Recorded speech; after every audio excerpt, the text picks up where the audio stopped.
আসসালামু আলাইকুম, সবাই কেমন আছেন? আশা করি সবাই ভালো আছেন। আমি আমার এই ফার্মে প্রথমে দেশি জাতের তেলাপিয়া ছেড়েছি এবং সেই মাছগুলো বিক্রি করে আমি এখানে 15,000 দেশি মাগুর মাছের পোনা ছেড়েছি গত মে মাসের 6 তারিখে, এপ্রিল মাসের 6 তারিখে। তো আজকে মে মাসের 20 তারিখ। তো আজকে আমি যে ভিডিওটা দিচ্ছি বা আপনারা স্ক্রিনে যে মাছগুলো দেখতে পাচ্ছেন, এগুলো আমি মাছ ছাড়ার চতুর্থ দিন, পঞ্চম দিন ওই সময়ের, অর্থাৎ এপ্রিল মাসে করা এই ভিডিওগুলো প্রায়। আর এই মাসে তেমন একটা করা হয়নি, কারণ মাছগুলো এখন একটু বড় হয়ে গেছে, প্রায় 2 ইঞ্চি সাইজ হয়ে গেছে এবং খুব চালাক হয়ে গেছে। একটু লাইটের আলো দেখলেই উপরে আর আসে না। তো যাই হোক, দেখতে পাচ্ছেন আমি কিছু এঝোলা বা এই যে কুটি ফেনা যেটি, সে পেনা দিয়েছি। এগুলো মোটামুটি মাছে খায় এবং মাছে মোটামুটি স্বাচ্ছন্দ্য বোধ করে। আর মাছের কি অবস্থা অনেকে জানতে চেয়েছেন, তো স্ক্রিনে দেখতে পাচ্ছেন। ইনশাল্লাহ আমার মাছগুলো সবই ভালো আছে। এটা সম্ভবত চতুর্থ কি পঞ্চম দিনের ভিডিও, অর্থাৎ ছাড়ার 5-6 দিন পরের ভিডিও এটি। সবগুলো মাছই ভালো আছে। প্রথমে আপনি যেখান থেকে মাছ আনেন, যদি দূর থেকে আনেন, মাছ এনে ছাড়লে কিছু মাছ মারা যাবেই, সেটি বায়োফ্লকে হোক আর পুকুরে হোক। এর কারণ হচ্ছে মাছগুলো মারা যায়, গায়ে ক্ষত সৃষ্টি হয় এদের। আর ক্ষতটা এখানে ছাড়ার কারণে হয় না বা এখানে পানির কারণে হয় না, এটা ওই যে মাছের কাঁটা একটার সাথে একটা লেগে, অথবা ওই যে তারা বিভিন্ন ধরনের যে ইয়ে দিয়ে ধরে মাছগুলো ঘেঁষা খায় জালে বা বিভিন্ন আনুষাঙ্গিক জিনিস যেটি থাকে ভাণ্ড, সেগুলো দিয়ে ঘেঁষা খায়, যার কারণে মাছের গায়ে আঘাত লাগে এবং সেই আঘাতটায় ক্ষত আকারে সৃষ্টি হয়। তো যাই হোক, আমি এখানে আমার সেরকম অনেক মাছ ছিল যেগুলো বেঁচে থাকতো, সেগুলো আমি মোটামুটি অর্গানিক উপায়ে ঠিক করেছি, ভালো হয়ে গেছে এবং ইনশাল্লাহ আমার সব মাছ এখন সুস্থ এবং খুবই ভালো। খাবার দেওয়ার সাথে সাথে খাবার খেয়ে ফেলে, ভালো কথা। আমি কিন্তু প্রথমে ওই যে পাউডার খাবার যেটি মেগাফিডের, সেটি খাওয়াতাম। এখন ইনশাল্লাহ আমার সেটি লাগে না, আমি 003 যে সাইজ মেগাফিডের সেটি দিই, সেটি খেয়ে ফেলে। তো মাছগুলো দিনের বেলায় একেবারে দেখা যায় না। আমি একটু পরে আপনাদেরকে দেখাবো, ভিডিওর একটু পরে আছে যে দিনের বেলায় কেমন দেখায়। তো সেটাও প্রথম প্রায় 1 সপ্তাহ দেখা গেছে, দিনের বেলাও কিছু মাছ দেখা যাইতো। এখন টোটালি দেখা যায় না। মাগরিবের পরে যখন খাবার দিই তখন সব মাছ খাবার খায় এবং যখনই আমি ভিডিও করতে চেষ্টা করি, লাইট মোবাইলের ক্যামেরার লাইট জ্বলে অথবা আমার হাতে একটা হ্যান্ড লাইট থাকে টর্চ, সেটি জ্বলে, তখনই মাছগুলো চলে যায়।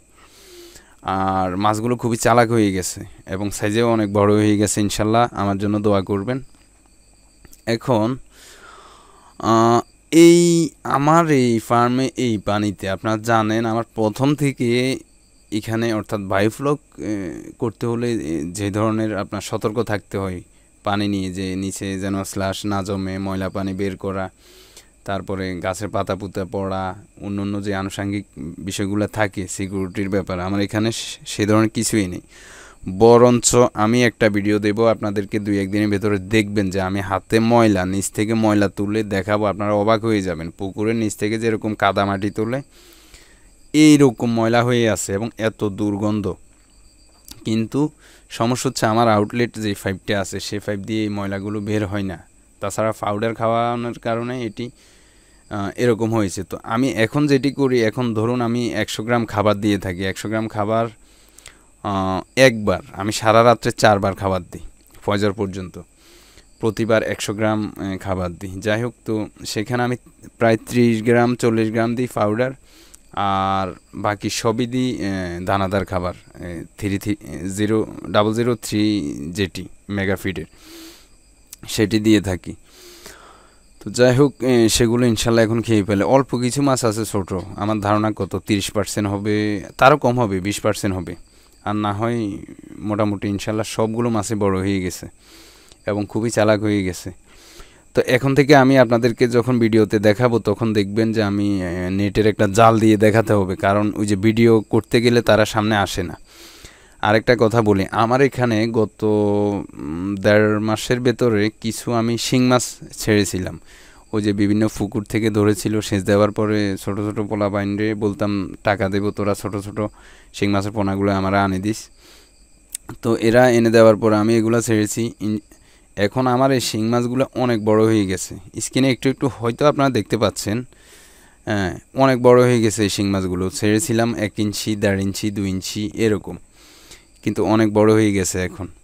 তো যাই হোক, যেটা বলতে চাচ্ছি সেটি হচ্ছে যে বায়োফ্লকে এই যে পুরনো পানিতে আমি মাছ ছাড়লাম, অনেকে হয়তো আমাকে সতর্ক করার জন্য উপদেশ দিয়েছেন, বা আমি নিজেও চিন্তা করেছি যে আসলে আমি যে এতগুলো মাছ ছাড়তেছি এখানে হয় কি না। কিন্তু ইনশাল্লাহ দেখুন আমার এখানে এখন এই মাছের অবস্থা খুবই ভালো, ইনশাল্লাহ খুবই ভালো। আপনারা হয়তো আমার জন্য দোয়া করেছেন, বা আমিও আল্লাহর কাছে বলি যে আমার অন্তত এই বেসটা যদি ভালোভাবে হয় তাহলে মোটামুটি আমি আরও কয়েকটা ট্যাঙ্ক করতে পারবো এর টাকা দিয়ে, বা নিজে একটু ঘুরে দাঁড়াতে পারবো। তো আপনারা আমার জন্য দোয়া করবেন। আর এই ভিডিওগুলো থেকে আপনারা অনেক কিছুই আসলে জানতে পারতেছেন, যেটা হয়তো আপনাকে নিজে প্র্যাকটিক্যাল করে জানতে হইতো লস দিয়ে। তো যাই হোক, সেই লস হয়তো আমার হবে বা হবেও না হয়তো, কিন্তু ঝুঁকিটা আমি নিচ্ছি যে এই পুরনো পানি, এবং পুরনো পানি বললে হবে না, মানে এত ময়লা পানি এখানে, সোজা কথা নিচে আপনাকে নেমে দেখালে আপনি বুঝবেন। বললাম তো একটা ভিডিও দেবো, আপনি দেখবেন যে কি অবস্থা এখানে।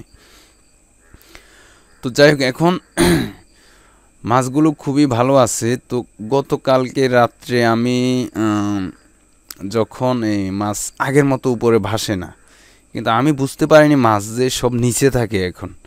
আমি ভয়ে একটা এই সন্ধ্যাবেলা গিয়ে একটা ওই যে ঠেলা জাল, ছোট জাল কিনছি, কিনে রাত্রে বানাইছি। রাত্রে মনে হয় 12টা কি 1টা বাজছে, আমি এখানে নেমে মাছগুলো দেখছি, আমি অবাক হয়ে গেছি। ইনশাল্লাহ আমার সব মাছ আছে এবং সাইজ অনেক বড় হয়ে গেছে।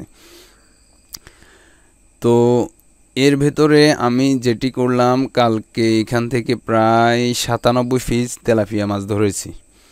আমার যে আগের যে তেলাপিয়া, এই আমার ছোট একটা জাল দিয়ে আমি 97 পিস ধরেছি, এবং এখনও অনেক মাছ আছে এখানে, এই যে আমার আগের তেলাপিয়া। তাছাড়া তেলাপিয়া যে পোনা দিয়েছে, সে পোনাগুলো প্রায় 1/2 ইঞ্চি সাইজ হয়ে গেছে।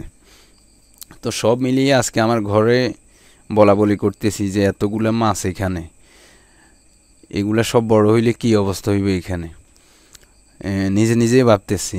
তো দেখা যাক, আপনারা দোয়া করবেন, দেখি কি হয়।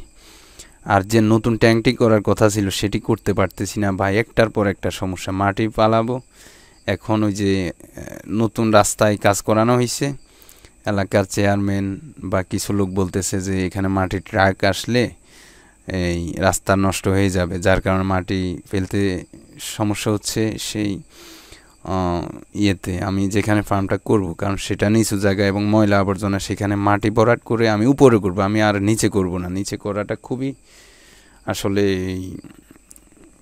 ক্ষতির কারণ হতে পারে। এই যে দেখুন আমার এখন এত ময়লা, আমার এত খারাপ লাগে যখন নিচে নামি, খুবই দুর্গন্ধ। এবং কি বলতাম, যাই হোক, এরপরেও চেষ্টা করেছি বের করার জন্য, পারি না।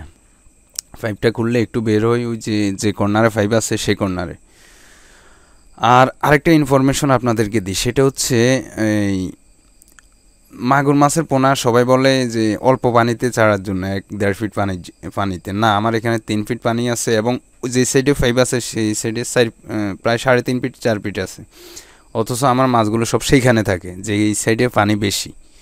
একদম আমি প্রত্যেক দিন দেখি এটা, সেখানে সবগুলো মাছ। তো সুতরাং এই কথাটা ভুল।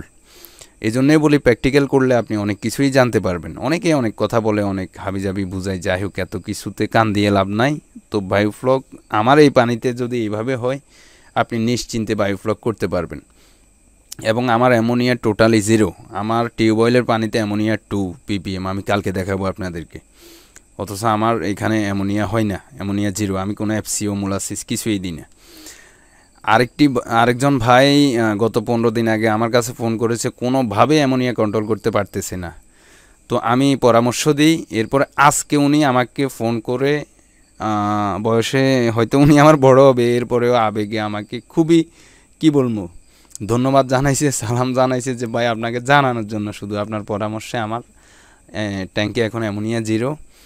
তো ভাই অনেকের কাছে ফোন করেছি, অনেকে অনেক হাবি জাবি বুঝাইছে, কিন্তু আপনার কথা মতো আমি করেছি, আমার এখানে এখন টোটালি অ্যামোনিয়া নেই। তো যাই হোক, দোয়া করবেন যেন আমি আপনাদের উপকারে আসতে পারি। আর পরবর্তী ভিডিও আসবে ইনশাল্লাহ আমি কিভাবে কি করি, তবে আপনাদের কোনো আগ্রহ দেখি না। সবাই ভালো থাকবেন, আসসালামু আলাইকুম।